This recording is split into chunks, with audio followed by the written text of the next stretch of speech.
Today's daf is Chulin daf Ayin Aleph, and we are 8 lines from the bottom of daf Ayin Amud Beis. So the Mishnah on the top of daf Ayin Amud Beis brought a machloikis Tanakama and Rabbi Yossi Aglili regarding someone who sticks his hand into the rechem of a behemah. There was an uber inside the rechem. The uber was dead. We know that a dead animal, in addition to being asa b'achila, because of the vela, also is tameh and is metama. And the question is, this uber who died bimei ima, is it tameh tumas nevela, or is it not tameh tumas nevela? The Tanakama said that it doesn't matter if the behemah is a behemah tahira, or if the behemah is a behemah tmeya. The uber does not have the ability to be metama. Rabbi Yossi Aglili argued, and he said, "B'tmeya tameh or b'tahira tar." It depends on the animal. If the animal was a kosher animal, such as a cow, then the halacha is the uber will not be tameh. If, however, the animal was a non-kosher animal, such as a chazer, then the halacha is the uber is tameh. Thus, if somebody touches the uber of a behemoth Torah, he's going to be tar. If somebody touches the uber of a behemoth tmeya, he's going to be tameh. And the Gemara had a detailed discussion as to my time of the Tanakama and my time of the Rabbi Yossi Aglili.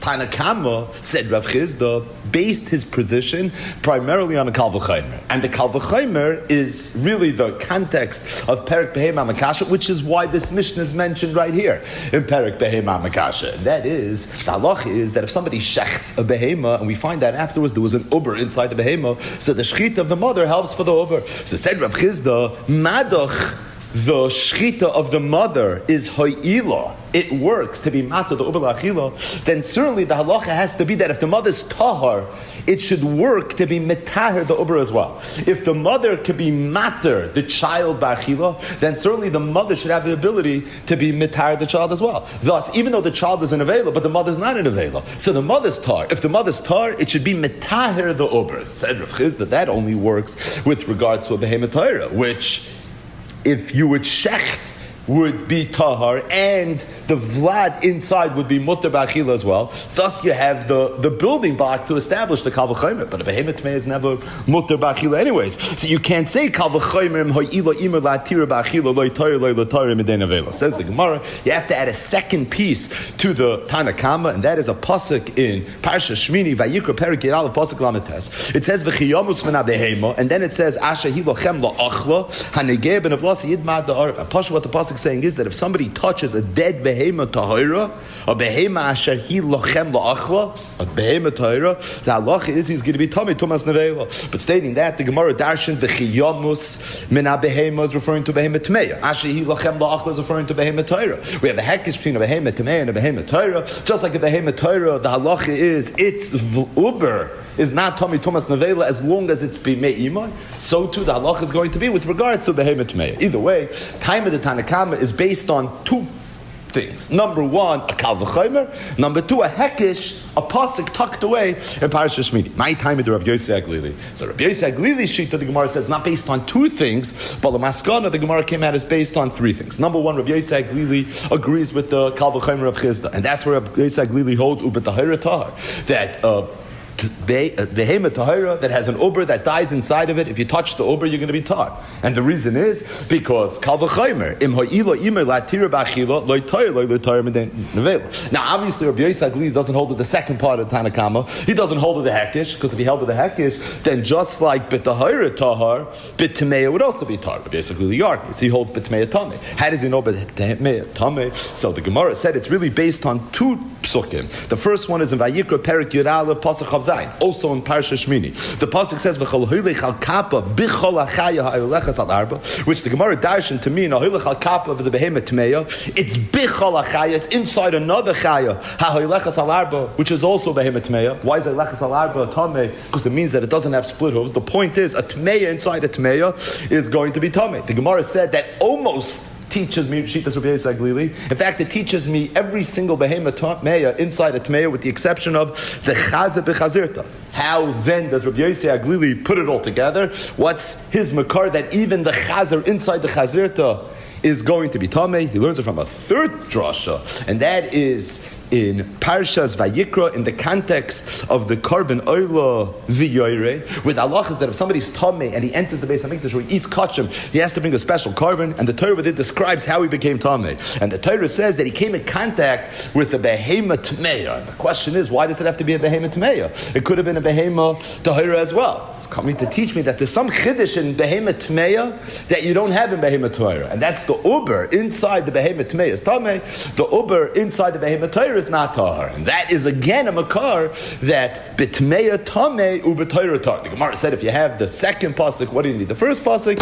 And the Gemara answered that at the end of yesterday's daf. The bottom line is the Tanakama holds that an uber that dies b'mei imay is always going to be tahar. Bein behema tmeya, bein behema tayra. It's based on a kal v'chaymer and a hekish and a pasuk in Parashas Shmini. Two of the yud gomel midash atayr in the Dresher's band. Rabbi Yossi Aglili says no. Bitmeya tamei ubetahira tahar.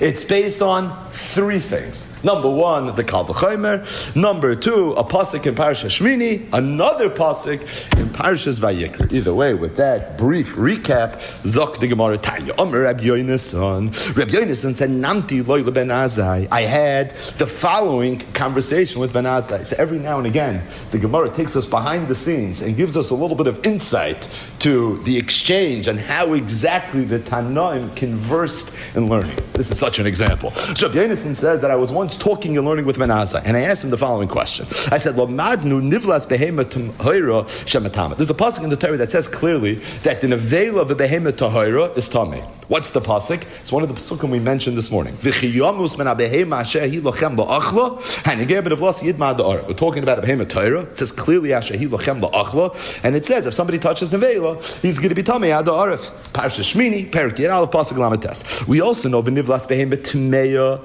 she mitama and nivlas chaya tmeya she mitama. How do you know those? You know that from Parashas Vayikra, another one of the psukim we mentioned this morning. Oy nefesh asher tiga b'chol davar tamei, oy benivlas chaya tmeya, oy benivlas behema tmeya. So clearly chaya tmeya and behema tmeya. But what Rabbi Yonason told Ben Azai was chaya tahira leila madno. But there's no pasuk anywhere in the Torah where it says mefurish that if somebody touches the nevela, the dead carcass of a chaya tahira, of a kosher chaya, that is going to be tamei. So I know the chaya tmeya, I know the behema tmeya, I know the behema tmeya. What's missing? The chaya tahira. He said manayim. Please, Rabbi Yonason said that Ben Azai told me that you know from the following pasuk it says kol hoylech al kappa b'chol chaya ha'hoyleches. That's the third pasuk that we mentioned this morning.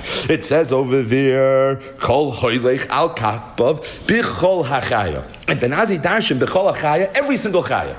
Every single chaya, doesn't matter if it's tar or it's tar. Maybe even if it's tar, once it dies, it's going to be tumas levelo. Namti lois, Rabbi Yonason said that I told Ben Azai v'chi nemar v'chol chaya v'aloi loy nemar elo b'chol chaya. There's no vav, there's a beis. What does it mean? It means l'mahalchei kapayim b'chaya hu da'asa. Like Rabbi Yossi Aglili darshan. It's coming to teach me not every chaya, but an animal that's bichol chaya inside an animal, an uber b'mei imay, that's tamei. It's tamei tumas levelo. If it's a tamei inside a tamei, etc., etc., etc. Everything that we discussed. Nam leaves Rabbi Shmuel. So Ben Azai told Rabbi Yonason, Umay Yishmael Omer b'davazeh. Rabbi Yonason was a Talmud Rabbi Shmuel. So he said, I hear Rabbi Yonason. You're saying very good. So did you hear anything from your Rebbe? Your grace Rebbe, Rabbi Shmuel. Namti lois. Rabbi Yonason said, I told him as follows. I'll tell you exactly what I heard from my Rebbe. It says, V'chiyamas ben behema zu behema tmeya asher hi lochem lo achla zu behema tehoira. Okay, and lodmadnu chaya b'chal behema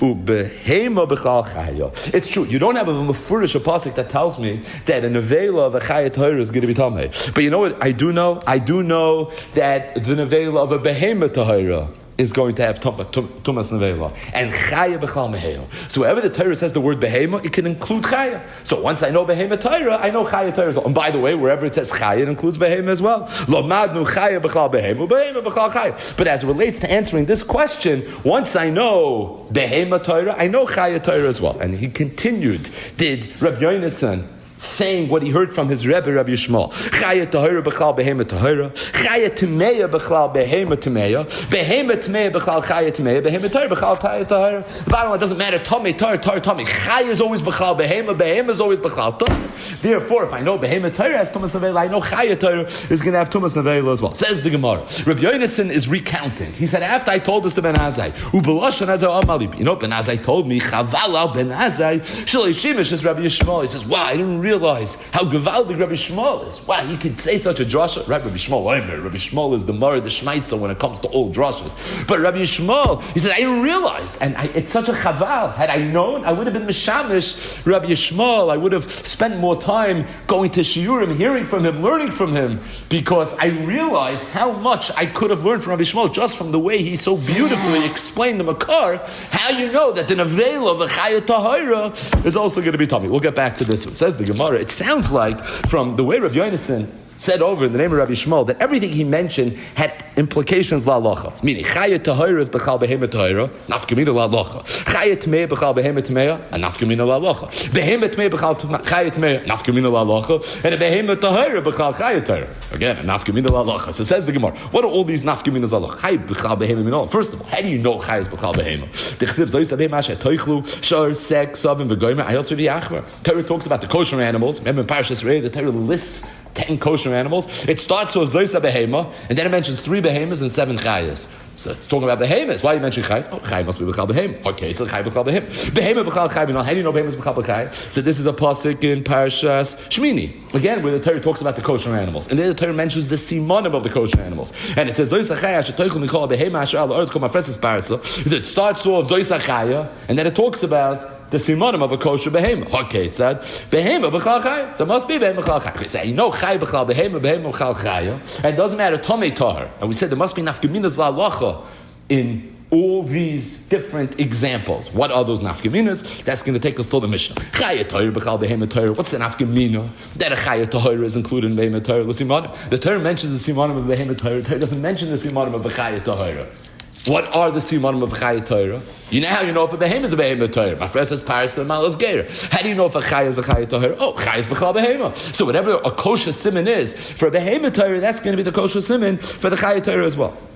Chaya Tmeya B'chal behema Tmeya. What's it negeya lahalacha that Chaya Tmeya is included when the Torah refers to a behemoth tmeya, harva? It's negeya the halacha of kilayim. The Torah says behemta chalei kilayim.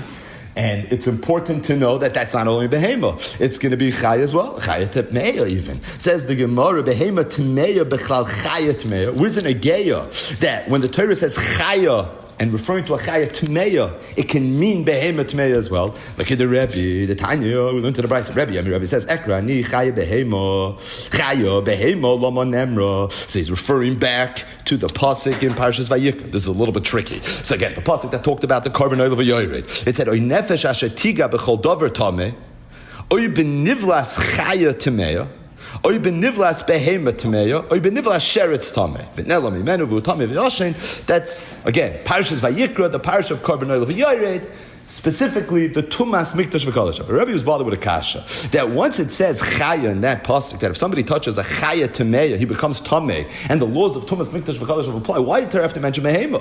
Isn't Behema B'chal Chaya? Meaning, so once it says Chaya, I know Behema. So Behema Lama Nemra. So said Rabbi as follows: Nemra Kam Behema Tameya. It says Behema Tameya. V'Nebel Halam Behema Tameya, and it says Behema Tameya somewhere else. Ma'ala Halam Tumas Kodesh. Avkan Tumas Kodesh. Where's the somewhere else? Rashi says that's in Parashas and over there, the Torah says that if somebody is tameh, he came in contact with a behemoth tameh and he eats kachim, he's going to be chayiv kars. The reason the Torah wrote the word behemoth tameh here as well is to be able to have extra words in a pasuk, Gzeir Shava Mufna, to make Gzeir Shava between Parashas Vayikra and Parashas Emor, that just like in Parashas Emor, when the person was tameh, he ate kachim, so to here, this pasuk is describing someone that's tameh that ate kachim.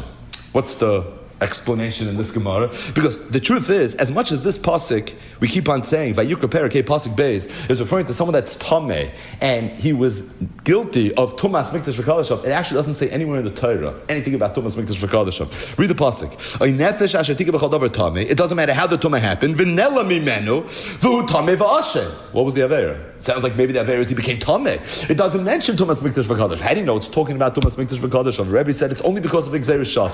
The Gzeir Shav is, it says Behemet Tmeya, it says there Behemet Tmeya, there it's Tumas Mikdash V'Kadosh, here too it's Tumas Mikdash V'Kadosh. But I need the words Behemet Tmeya to establish the Gzeir Shav. So it really didn't have to say Behemet Tmeya. You want to know why it said Behemet Tmeya? To teach me this halacha, that the parsha of Oila V'Yored related to Tumah, mentioned the Parshas Vayikra, is talking about Tumas Mikdash V'Kadashav. How do I know that? I only know that because Behemet Tmeya is included in Chaya Tmeya.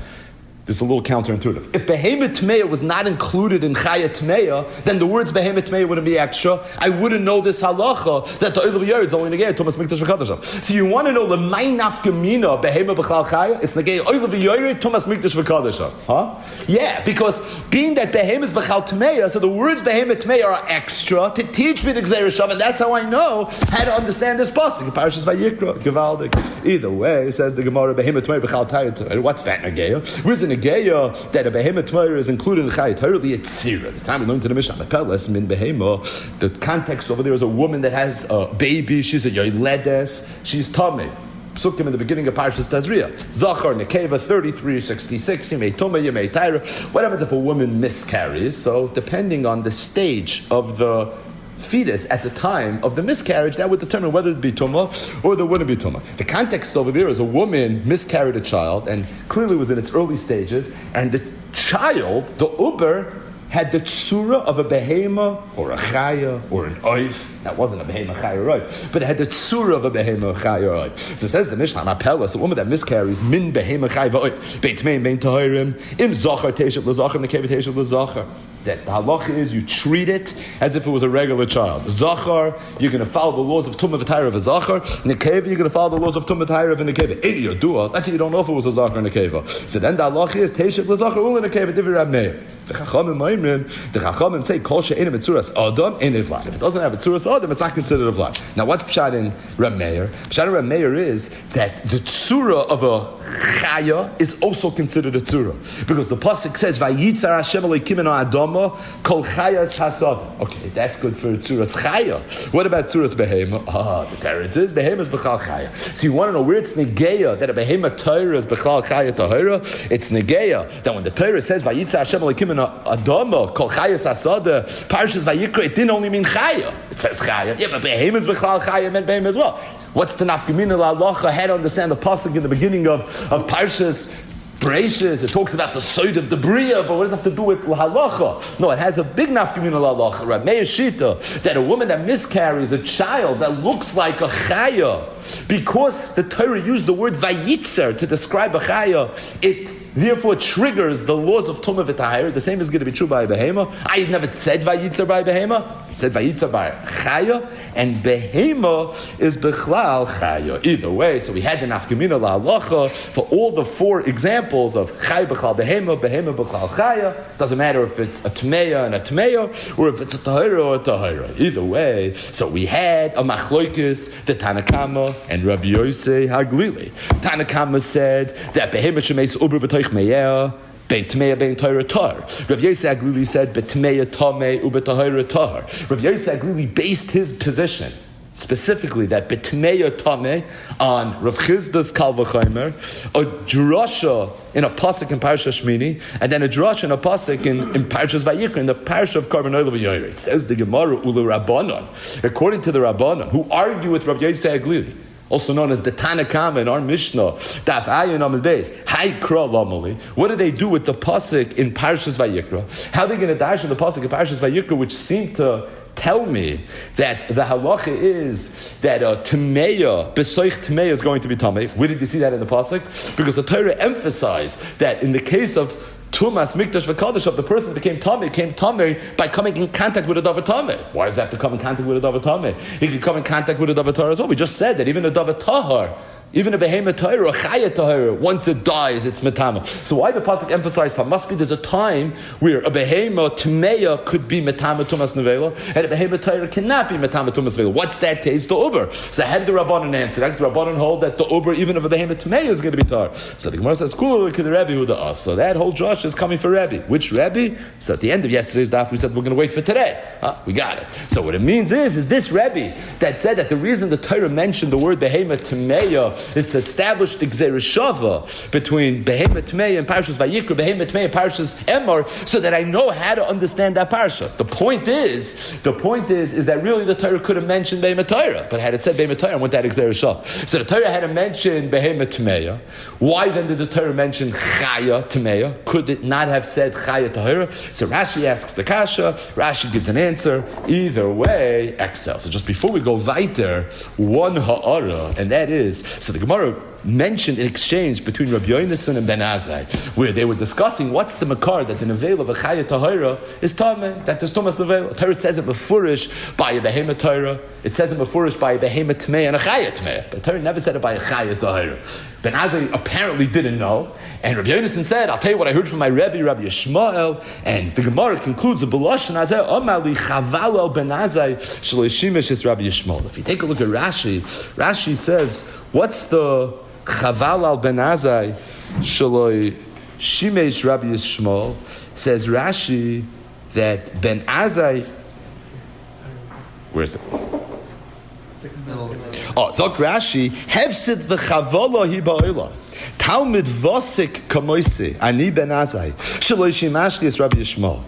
Rabbi Yishmael, Ben Azai commented and he said, not just Chaval li, but hefsid v'chavaz. It's a tremendous hefsid to the world that a Talmud Vasir Kamoisi Ani Ben Azai Shaloishimashtias Rabbi Yishmael. What a loss that I had because I wasn't Mishamish Rabbi Yishmael. Chaim Shmulevitz in the Sichos many times quotes this Gemara, and he says that if you think about it, it's unbelievable. Who was Ben Azai? Ben Azai was considered amongst the Tanoim as amongst the greatest. The Gemara says in B'chayros Daf Nun Chesam and Aleph, Kol Chachmei Yisrael doimen olaik keklipas Hashum. Ben Azai said this. He said, Kol Chachmei Yisrael. To me, they were keklipas Hashum. They're like the shells of garlic. Literally, that's what he felt. He felt that he was so much greater than I'm learning. Ben Azai never got married. Ben Azai said, Ma esesh and nafshi chashke b'Torah. And they named the whole Sivkot and Shulchan Aruch after Ben Azai. Even Ezer Siman Aleph, right in the beginning, where if someone is mamish nafshi chashke b'Torah ki Ben Azai, he doesn't have to get married. He's potter from the mitzvah Peruvu. Ben Azai couldn't. He said, it's not shaykh. He was an oines rachmana patre. He said, Vos olech ton. I have such a geschmack in learning. Ma esesh and nafshi chashke b'Torah. The Gemara says in Masechta Soita that Abaya used to say, Hareini ki Ben Azai v'shukei tferah. There was one day in the year where Abaya felt that his learning was so clear, that he had such a behirus, a tzilusa de shmaitza. He said, today I feel like Ben Azai. And he said, if anybody wants to ask me a question, today's the day. I'm going to give you an answer. And the Gemara said they would come and they would ask him questions. Hareini ki Ben Azai b'shukei tferi. Ben Azai was the paradigm of a goyin in learning. Someone who had reached unbelievable madreikas. Kol chachmei Yisrael doimen alaik keklipas Hashom. So what made Ben Azai so great? Because what did Ben Azai say? He heard one member from Rabbi Yishmael, and he said, Chaval al Ben Azai Shalishimish is Rabbi Yishmael. That shukah, that cheshek that Ben Azai had of Chaval al Ben Azai Shalishimish is Rabbi Yishmael. Rabbi Chaim Shmulevitz, Kedarko, said that when Ben Azai said, Kol Chachmei Yisrael, Doimen Alaik, Eklipas Hashem, Kol Chachmei Yisrael included Rabbi Yishmael, right? And he must have known who Rabbi Yishmael was, otherwise he couldn't have said that. So obviously he included Rabbi Yishmael. He was from the great Chachmei Yisrael. So Ben Azai was much greater than Rabbi Yishmael. He wasn't saying Rabbi Yishmael was greater than me. He knew he was great. He said it himself. But he still felt there was something to learn from Rabbi Yishmael, and that tshuka, that unbelievable desire to grow. The name of one of the sikhs, Reb Chaim Shmulevitz talks about this, is Achiv Les Alois. This is just unbelievable. Chashivos for every dover cotton and learning. Either way, that's the first ara. The second ara, we have a little bit of time, and that is that. So we mentioned many times this week, Shittas Reb Shimon. Right, it came up several times here in the beginning of Perek Behema Mekasha, and that is if a para gives birth to a kullet. A para has split hooves; it's a kosher animal. What happens if it gives birth to a baby, and that baby para has closed hooves, not split hooves. Is it going to be kosher or not kosher? The Chum sheet is it's going to be kosher. Stating that is the shittas Reb Shimon. Reb Shimon says kolut b'mei parah is going to be aser. And the truth is, at first glance, it's sarach bir.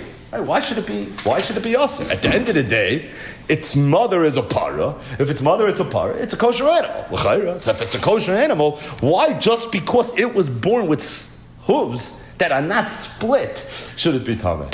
So the Rogat Shavud Goyin and Softnas Paneach said, you know what the pshat is? The Chakira Hayudua. We spoke at the Chakira many times in Perkei L'Trefus. And that is, what is the reason that an animal that's Mafresas Parsa and is Malaskera is Tahar? Are the Simonim of a Behema Tahira a Siba why they're Tahar? Or is only a siman that it is tar?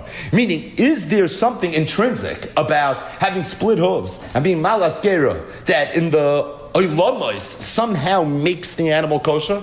Or they don't make the animal kosher, they're just our way of knowing of what's kosher and not kosher. What makes something kosher? I don't know. But the point is how we're supposed to know. So the Torah gave us a siman. The Torah said if it's mafreses paris and it's malaskera, that's your way of knowing. That's your siman that it's a kosher animal. Are they a siba? Are they the reason that it's kosher? Or are they a siman? And the same is true for the fish. A fish that has snapper v'kaskas is kosher. Are the simonim a siba or a siman? Or the oif, which is much more complicated. Are the simonim in oidiris? You can peel off the corkovin, etc. Are they sibais? Why is tar or simonim? Or what about the grasshoppers? All the simone tyre that you find in the end of Parsha Shmini that the Gemara discusses in the Teresh Malpen, the end of Perek Trefus. Are these sibais or are these simonim? So the Rogash of a guy and said, what's the nafkamina? He said, what's the nafkamina? Why does it matter? What's the nafkamina of the Sibra Tzim? It's very geshmak and lumdus. We spoke at the Rambam with Machalos Asuras, where the Rambam says if there's a loisa say for the gomel, the shafan, the nefes, and the chazir, which only have one, which have one of the two simanim, kal v'chaymer there's going to be a loisa say for the animals that don't have any of the simanim. He says kolshkein, kal v'chaymer, ayei mazir menadin. That's what the Maggid Mishnah says. His famous Yusai that there's no problem with mazir menadin in that case. The problem, what's the kolshkein? He said, why is it a kal v'chaymer? They're both not kosher.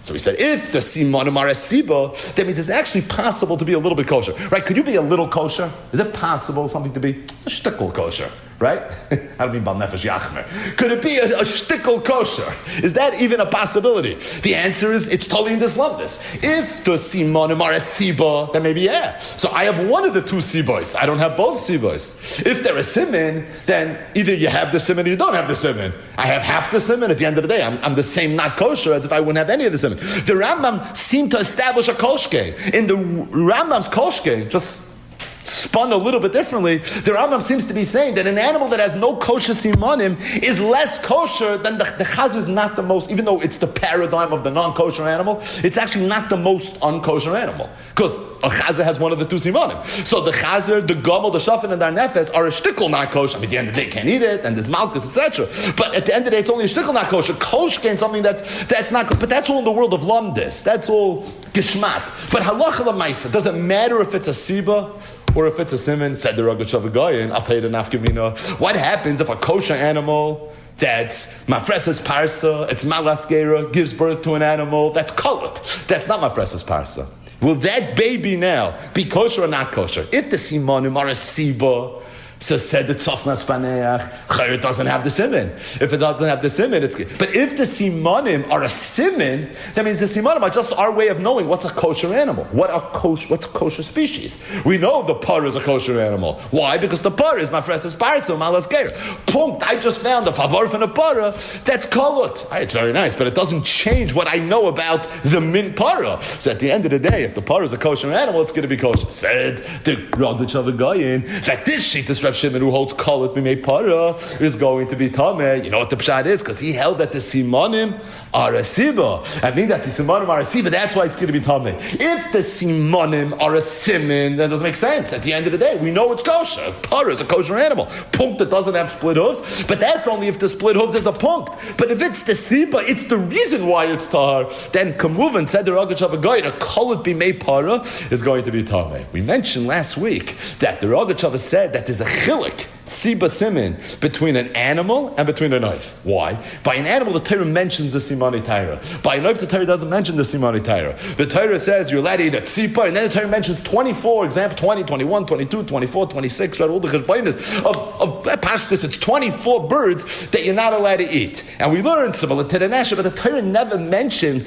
what the simani Torah are. Like, why not? Says the Ragachav Gevaldik. By a behemoth tzipa. That's why the Torah mentioned it. By a knife, it's only simin. So he fared eyes. He said that's why, even though you find Rabbi Shimon Shita, that Rabbi Shimon holds kalut b'mei para is going to be tummy, only find by a behemoth. You don't find such a Rabbi Shimon anywhere in Shas with regards to a knife. He says it's bediktuk gadol. He says you want to know why he said it by a behemoth, not by a knife, because by a behemoth it's siba. The Torah mentioned the simanim. Even Rabbi Shimon, he only said it by a behemoth. Being that it's siba, at the end of the day, you have an animal that's kalut. There's no way it could be a kosher animal. But by oiv, where it's only a simin, even Rabbi Shimon's going to agree that the equivalent thereof of a kalut b'mei para in the context of birds is going to be kosher either way.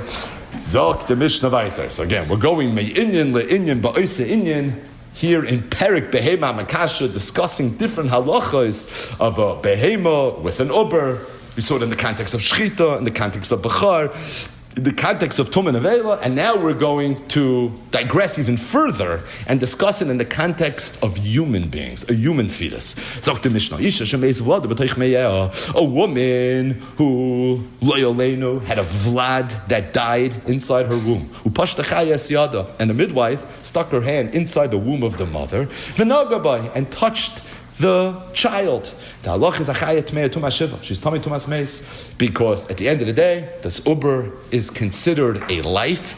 Thus, it has tumas meis, adam kiyamus ba'oil, and she's going to be tummy tumas shiva with the para aduma and the whole Seidah Tahira of an ordinary Tumas Meis. V'Aisha, the mother, Tahira Achiyetz, she remains tummy, despite the fact that she has this Vlad that's tummy inside her womb, she remains tar until the Vlad is born. We'll see about that in tomorrow's daf. Either way, Zok the Gemara Amar Rab. Kashem Shetuma Belua Eina Metama, Kach Tahira Belua Eina Metama. Rabbi said two Chedushim. The first Chedush he said is that Tumah Belua is not Metama. We know that if somebody comes in contact with a Dover Tameh, it's what's known as Maga, Tumas Maga. If someone comes in contact with a Dover Tameh, he becomes Tameh. Stating that, Rabbi is saying a Chiddush, that if the Tumah is Balua, it's swallowed, it's absorbed in something else. At the time that one came in contact with the Tumah, he's not going to be Tameh. Tumah that's Balua, ain't a Metama. The same is true, said Rabbah, with regards to Taira Balua. If something that's Tahar is in a state of Balua, and it comes in contact with Tameh, being that the Dover Tahar is Balua, it has no way of becoming Tameh. And he said it as a Kishem. Kishem Shatuma Balua in Metamas. If that's something we know, so too, Kach Taira Balua in Metamas. How did Rabbah know this? How do you know that Tumah that's in a state of Balua does not have the ability to be Metamas? The Chesiv is from the following pasuk. It says, Va'oichel min evlasa, that if somebody eats nevela, he becomes tameh. He has to wait until the night. He has to wash his clothing. But as soon as the sun sets, he's going to be tar. Said Rabbi, how do you know that this person didn't eat samach l'shkiyas hacham? I mean, the pasuk doesn't say that. That's not what happened. Certainly could have happened. And the kamer achmana tar, and so the Torah says he's tar. Why is he tar? If this person eats 5 minutes before shkiyah, and now he goes to the mikvah, is it so pashut that he should be tahar? He has the nevela, which hasn't been digested yet. It's still inside his body. So why isn't the nevela that's inside his body metamehim? Thomas Maga. He's in contact with it. Oh, must be because it's Tumah Balua. That's why once it's Balua, it's not Matama. So thus, all you need to do is Yichabes Begada, just follow the prescription of the Torah of how you become Tahar, and then it's all good. But you see from there that Tumah Balua is not Matama, because if Tumah Balua is Matama, then L'chaira, this Yichabes Begada shouldn't work for someone that ate Samach L'shkiyah. Yeah, if you ate 6 hours ago, the food's digested, it's maybe out of your body already. At that point, you don't have to worry about it. But Mi Loya Skinan says the Gemara, who says we're not talking about where you ate Samach L'shkiyah, and still it sounds like you're Tahar. Says the Gemara, yeah, how do you know that's true? You're telling me you have a big kasha.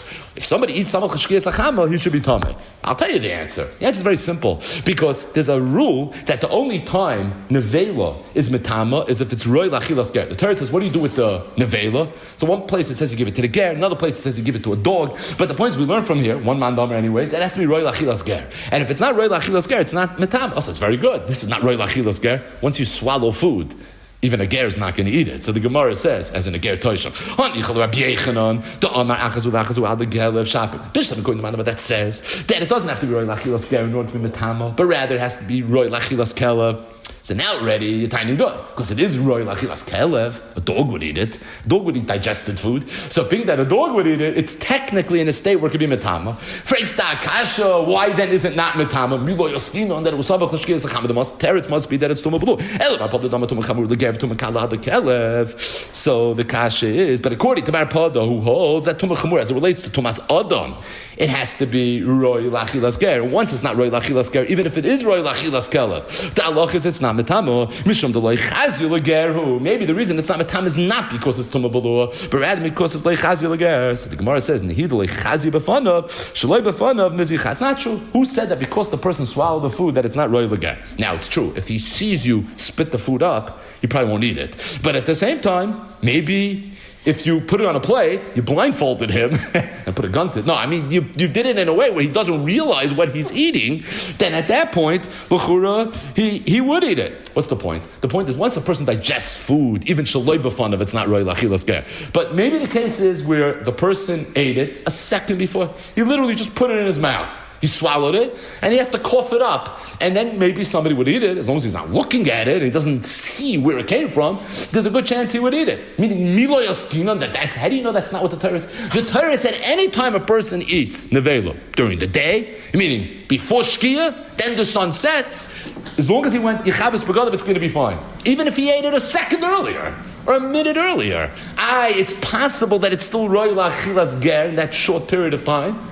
You could just cough it up and maybe a ger would eat it, albeit if he doesn't look at it, but at least it would taste okay. You wouldn't chap that it's something that he shouldn't be eating, and still you see that it's not a problem. Why not? Why is there no tumas mag? Must be, says the Gemara, because it's tuma belua. Either way. So that's how Rabba knew the halacha that tuma belua is ein metama. Ashkechan tuma belua, taira belua minalan. Rabba continued. He said, Geshem she tuma belua ein metama, kach taira belua ein metama. That so too, if something is tahar, and it's in a state of balua, it can't contract. How do you know that? Kal v'chem. Ma, kli cheres, hamukov tzamid pasul, she'ene matzal, al tumas shabasaychem l'tama, madacha kli cheres, that's sealed, that has tumah inside of it, and it's in an oil ames now. Okay, so you have a davar tameh, it's inside a sealed kli cheres. And what's the davar tameh in the kli cheres? Let's say it's a little bit of basar ames, and it's in an oil now with somebody else. The halach is the person's going to be tameh tumas oil because he's in the same oil as the mace. What do you mean? The mace is inside a kli cheres, it's sealed. Doesn't matter. The amar tumah ritzutza bekas oil ad rakia. The halach is it's oil ad rakia, stating that same kli cheres that's sealed is matzal al tayr shebetoichem l'tama. If you would have a davar tahar inside a sealed kli cheres, and it would be in the same oil as a mace, the davar tahar would have become tameh. So you see that the sealed kli cheres could protect the davar tar from becoming tameh, but it can't protect a davar tameh from being metama. So adam shematzla tumah shebetoichem l'tama. So a person who swallows tumah, where we say that the person could be matzal the davar tameh from being metama, not like the kli cheres. It could be matzal. Tumah belua is not metama. Anyway, didn't shematzel al tayr shebetoichem l'tama, then certainly it should be able to be matzal on the davar tahar from being metama. So it's a kal v'chomer. What's the kal v'chomer from kli cheres? By kli cheres, you see that it's easier to be matzal on a davar tahar from becoming tameh than it is from a davar tameh being metame. So kal v'chomer by adam, that adam where the person could be matzal the davar tameh from being metame, kal v'chomer it should be matzal the davar tahar from being able to become tameh. But the Gemara says, how could you learn adam from kli cheres? Kli cheres in a way is more chamer than adam. How kli cheres shekeinei metame v'gabe?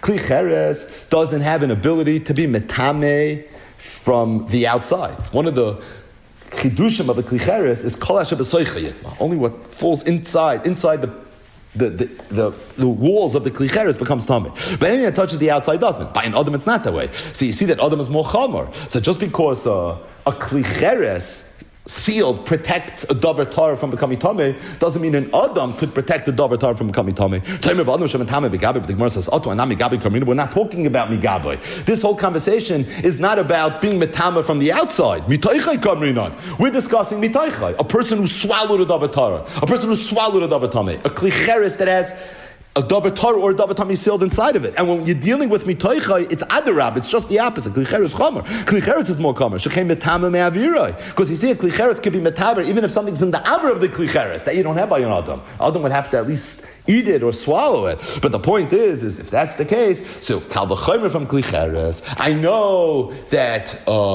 Tuma Balua is not Tame. How do I know Tyra Balua can't become Tame? That I know Kal V'chomer from Kli. It says the Gemara Ashkecham Balua de Lamaila, Balua de Lamata Minolan. The makar that we have that Tuma Balua is not Tame is if a person swallowed a davar Tame. What if somebody would have Tuma Balua inside his guf, but he didn't put the davar Tame in his guf? Kedarka, he put it shaloi kedarka. He didn't put it in his mouth. But Rashi said he put it derech piv milamata, derech beis harei, until it became absorbed inside his body. How do you know that even in that case, it's going to be considered tumah balua and it's not going to be tameh? Says the Gemara, kal v'chaymer malamai l'sheina oise ikol matzah, madach, the upper part of a person's body that doesn't digest food, is considered balua to the point that it doesn't allow the davar tamei to now be metama. So lamato sha'oise equal, the bottom part of a person's body that is oise equal in it in shamatzel, certainly it should be able to protect. But the Gemara says klum oise equal lamata elal yedei maila. If a person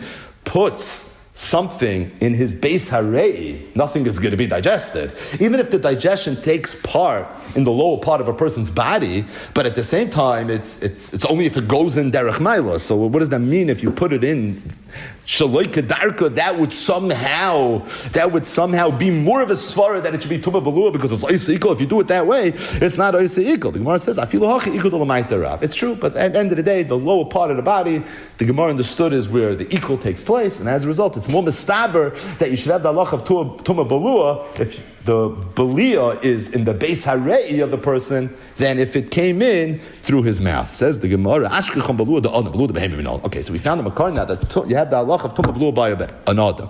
Where do you find tumah balua by a behemoth? Right? What's the makar? The makar was from a person that ate from an avela, yichabis begadav, even though it could be he didn't even digest the food yet, and still the halacha is he's going to be tar. Why is he tar? Why isn't an avela that's inside of him a tamim? The teretz is that it's a tumah balua, so that's all for an adam. How do you know for a behemoth? So the Gemara says, a person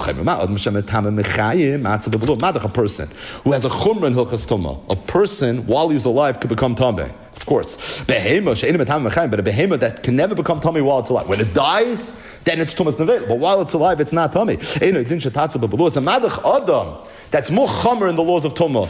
When it swallows food, it's considered tumah balua and it doesn't become tameh. Behema certainly, but the Gemara says, you're telling me that Adam is more chamer than behema? I'll find you a chumrah that behema has over Adam. How so? A person that walks into a house that's a beis hamanuga, that's a mitzayra. So the halach is he becomes tameh right away. Stating that his kalim, there are things that don't become tummy right away. He needs she'iyah. He has to be there for a certain period of time in order for those things to become tummy. As opposed to a behema walks into a beis hamanuga, in a second he becomes tummy. See, you see a chumrah in behema over Adam. Adam, sometimes, tumas beis hamanuga requires she'iyah. You have to be there for a certain period of time. By behema, you don't find that halacha. Says the Gemara, that's not a kasha. Why not? Behema did it through chashiv beis hamanuga ma'hilch. So where's the negay halacha, the behema that enters the beis hamanuga becomes tummy right away, and you don't even need she'iyah. It's negay l'kelim shal gaba. It's negeya if you had kalim on it. So if there were kalim sitting on top of the behemoth, the kalim become tummy right away. That's where it's negeya. Adam nami loy bahi. In that exact case, an Adam who has kalim on him wouldn't either need shia. It would become tummy right away. This Tanan, it's a Mishnah. We should all know this. Negam Perik Yud Gimel. Mishnah test.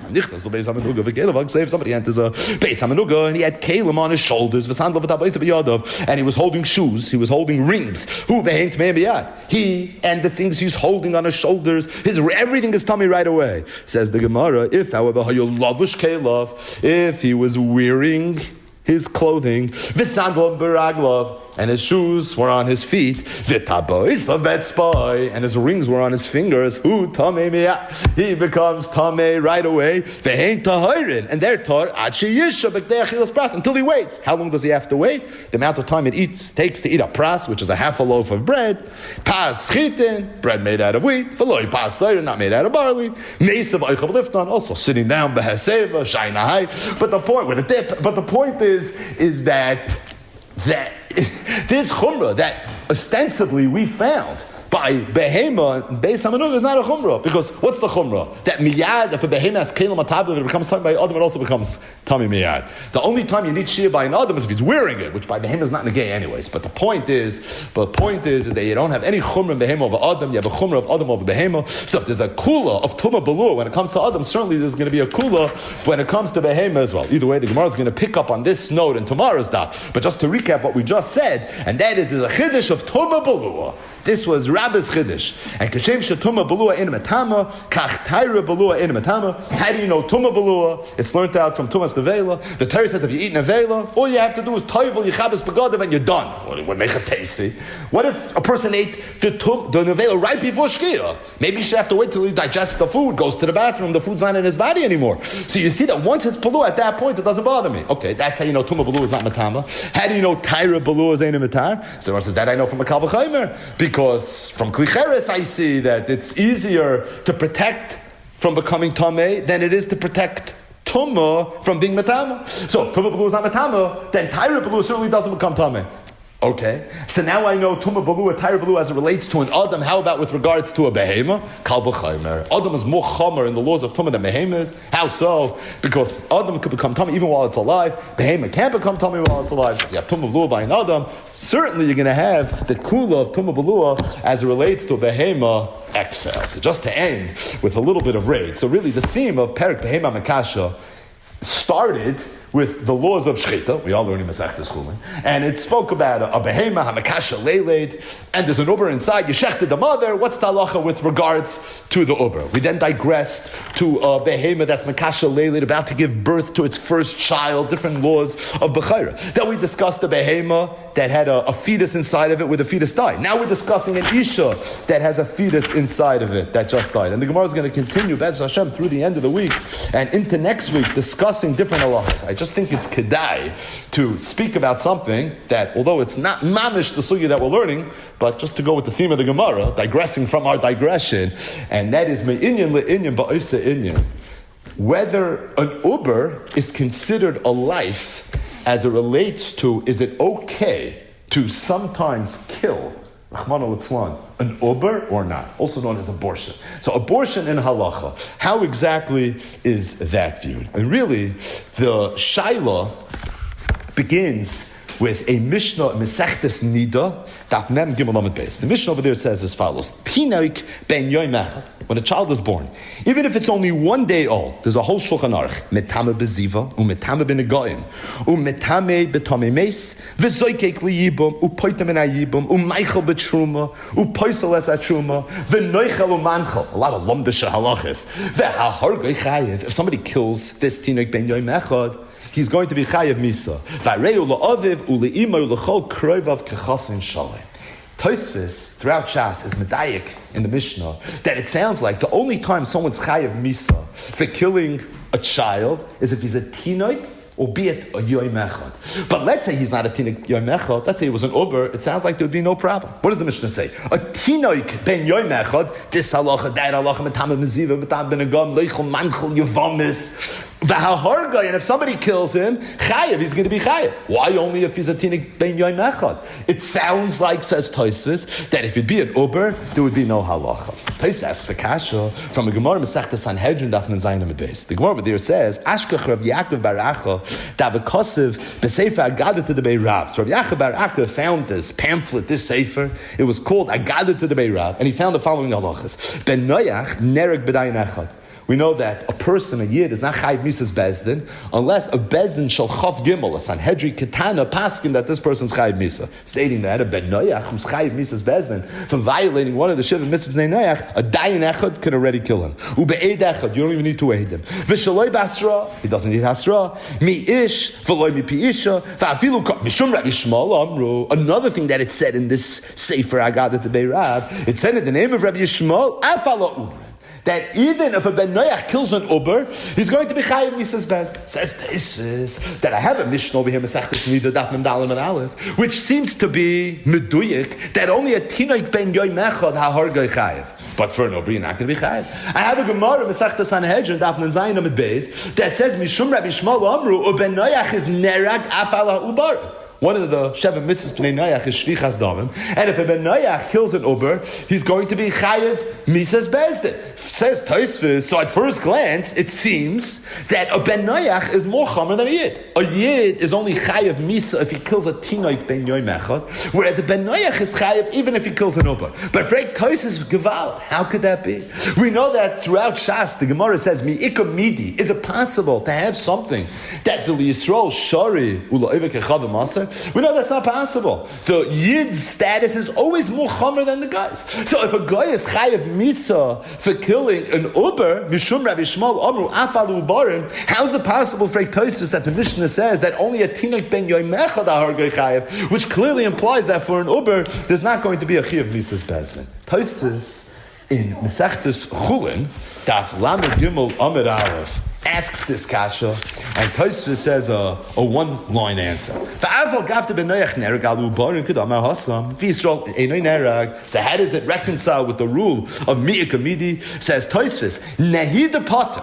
It's true. It's Meduik in the Mishnah Masechtas Nida that a Yid that kills an Uber is going to be Potter. He's not going to be Chayiv Misas Bezdin. Mikomakim Leishari. But at the same time, it's not Mutter. Mi'ika Midi means you can't have something that's usher to a Ben Noach, that's mutter to a Yid. It's not mutter to a Yid. What was the diak? The Mishnah says, Tinik Ben Yoim Echad, HaHargoi Chayev, clearly implying that an Uber, if somebody kills, HaHargoi is Einei Chayev. It's true, he's not Chayev Misa, but doesn't mean it's mutter. It's still going to be Asr. So says Tosfos, it's true, Nehida Pater, great diak. But at the same time, Shari. Nobody says it's mutter, it's going to be Asr. Thus, it's not a problem of Miyak Midi. So it seemed very clear. We have a Tosfos in Mesechtes Chulin, Daf Lamed Aleph, where Tosfos says, based on the principle of Miyak Midi, that even though at first glance it would appear that it is okay, that it's not usher for a Yid to kill an Uber, a Ben Noach, but not a Yid.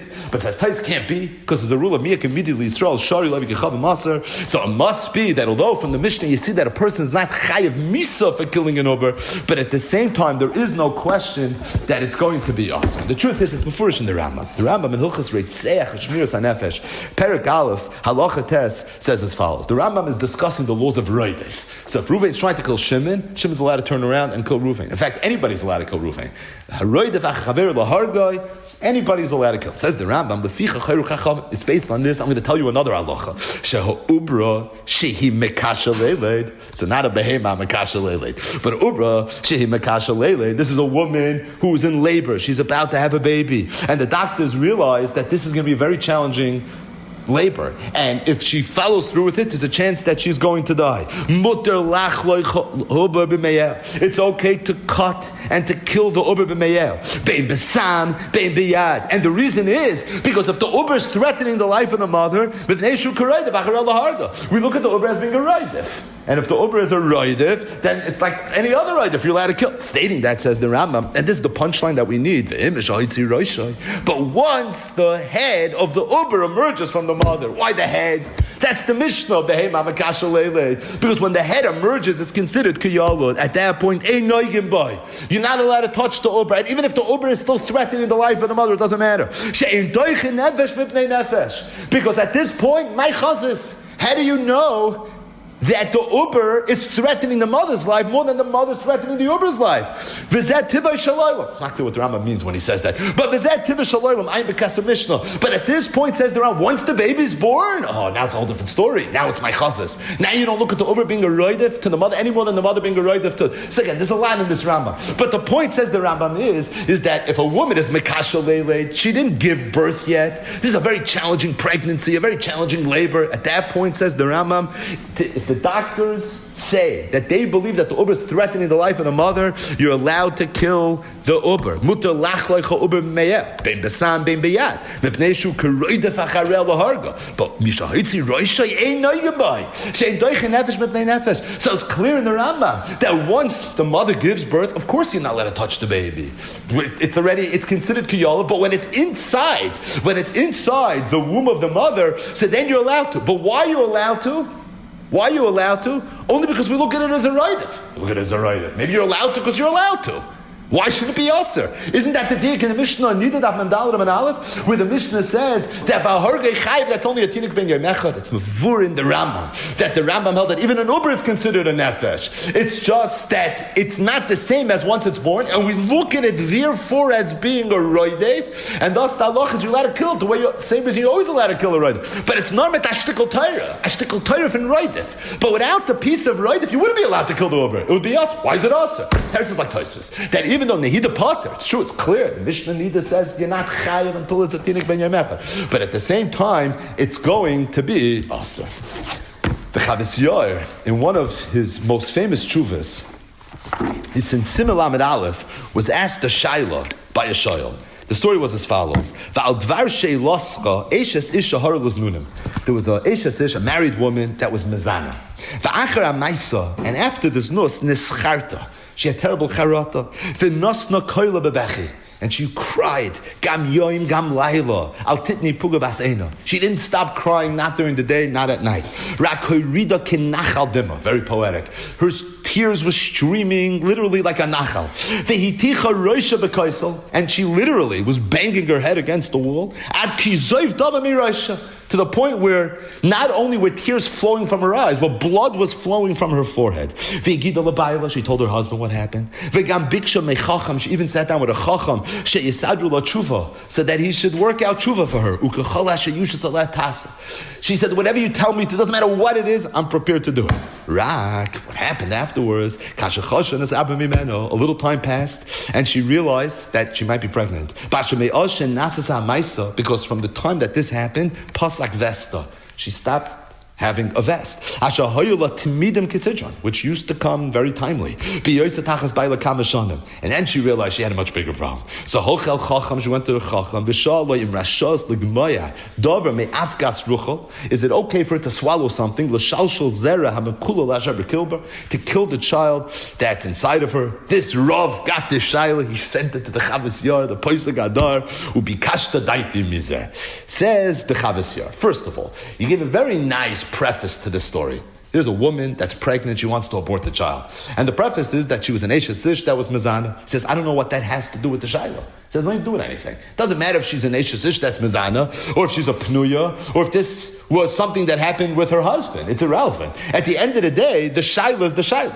He said, if you meant that being that she's an Eshes Ish that was Mezana, her child is a Mamzer, and because the child is a Mamzer, maybe we don't value the life of a Mamzer the same way we value the life of a regular Yid. Chas v'shalom.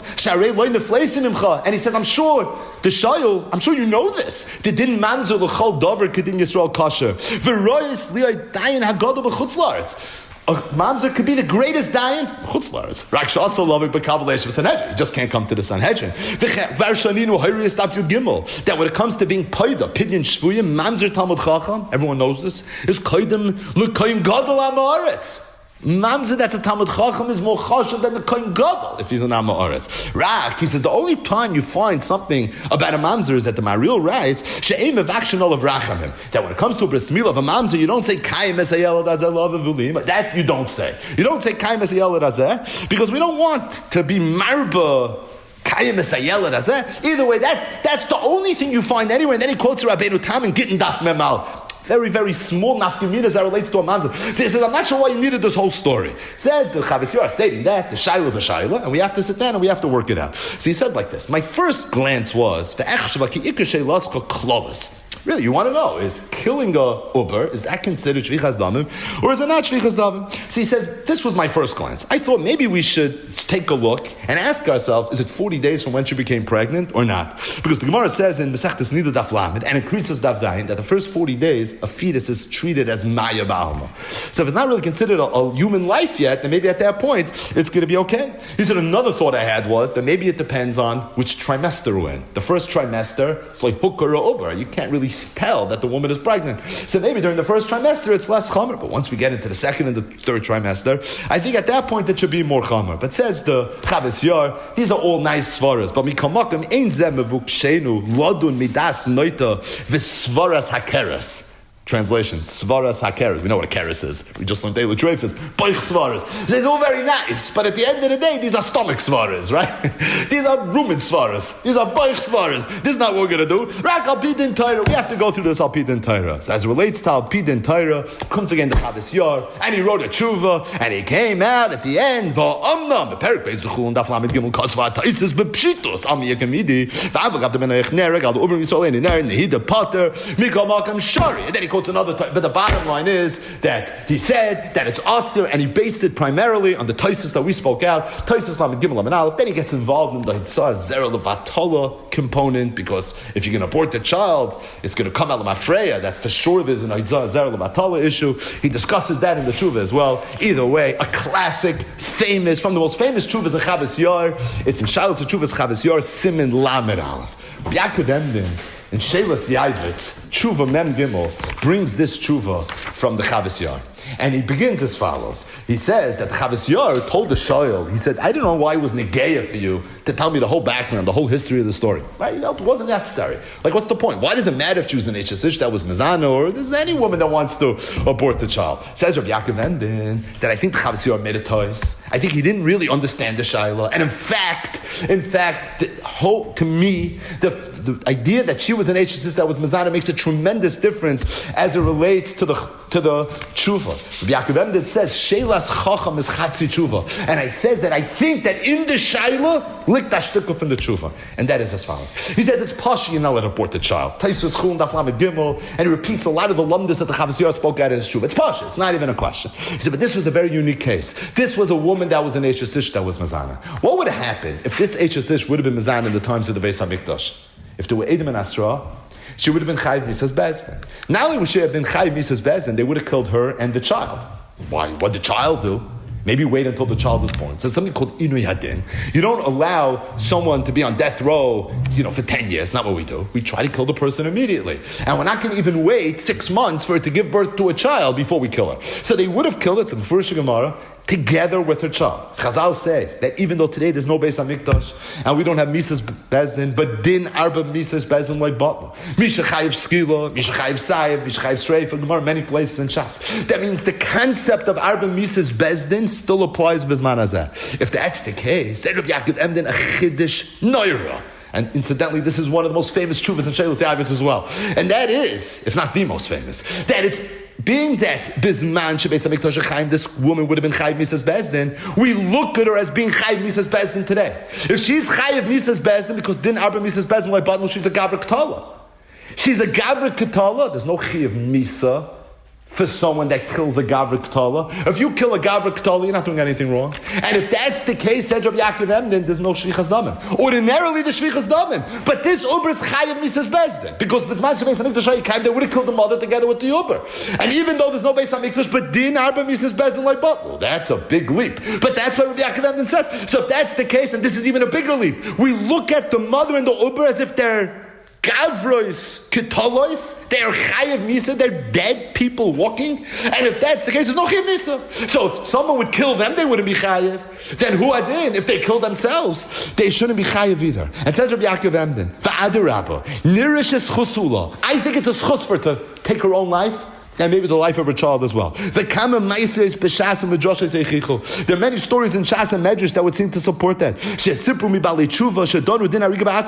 They kill some. Right? There's so many Gemaras. There was the Koives, remember, who used to be in Rebbe's house every day, and the day Rebbe passed away, he wasn't there. And when Rebbe passed away, there was a baskel that said whoever was there b'shas p'tirasei Rebbe is ben olam haba. Then the Koives hears about it later, and then the Koives jumps and he killed himself. He's like, I was there every single day. I didn't miss a day. And all of a sudden, the day that everyone's going to Olam Haba, and the Baskel said he's Zeichel Chayil Haba. There's many Gemaras where people killed themselves and they were even Zeichel Olam Haba, says Rabbi Yaakov Emden. So you see that it's something that could sometimes be okay. Specifically when it comes to tshuva. So now he brings this right.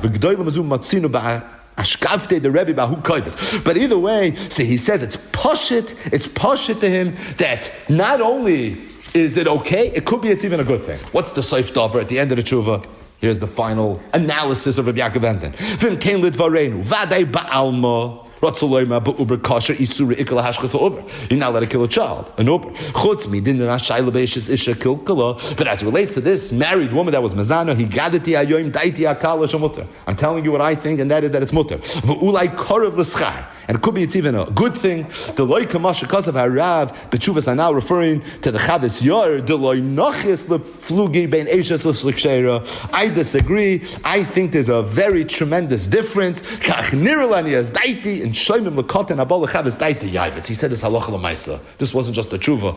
La halacha v'loy l'maisa. Yaakov Emden paskin this way l'maisa, and he held that it's pasha like the chavis yor, like it's before in Toysus and Chulin daf lamed gimel lamed aleph, that it's not okay to abort the child, because even though the Mishnah says you don't have the halacha of a hargei chayiv misa, but at the same time there's no question that it's not okay. Stating that as it relates to an eishes ish, there Rabbi Yaakov Emden said a chiddush that being that an eishes ish is chayiv misas bezin, v'din arba misas bezin like batlu, but could be over there it's going to be different. Moshe Feinstein in a tshuva in Igros Moshe, and this is in Choshen Mishpat Chelik Beis, it's Siman Samach Tes. He brings the Shelas Yavis. The entire tshuva is about abortion in halacha, and he says as follows: V'hinei b'Shelas Yavis ro'isi dvorim sheloi nitnu leheomer. He says, I saw things that you Pasha can't even say over. And this whole idea that Eishes Ish, that's Mizana, has a din of a Gavra Ketala. And he says, where do you find such a thing? And therefore you're allowed to kill the child. He says, there's no such thing. He says, even in the times of the Beis HaMikdash, if somebody would have killed somebody, and he's in the process of being prosecuted, until there was a psak din from Bezdin, there was a gemara din that this person is going to be killed, he didn't have a din of a Gavra Ketala, he has a din of a regular person. Because he's being tried now, and maybe we're going to find him guilty, even if the situation looks very, very bleak. There's nothing to talk about that this person would not be viewed as a Gavra Ketala. So how is it possible that Bisman Hazeh, something like this could be true? And Rav Moshe is very mayrich, and he's very sharp about how he doesn't understand what Rav Yaakov Emden wrote, and he says at the end, "V'shari le'morei Rav Yaakov Emden al dvarav elu ve'ein lahashkiach al tshuvas hazu." He said you shouldn't pay any attention to it. And then Rav Moshe said why he was being so sharp. He said, "Because after kol zeh le'inyan apirza hagdoila ba'olam." He says the reason I'm writing this and the reason I'm being so dramatic about this tshuva is because unfortunately there was a pirza gedoila that happened in democratic countries and specifically in Eretz Yisrael. Now the context is Rav Moshe wrote the tshuva in 1977.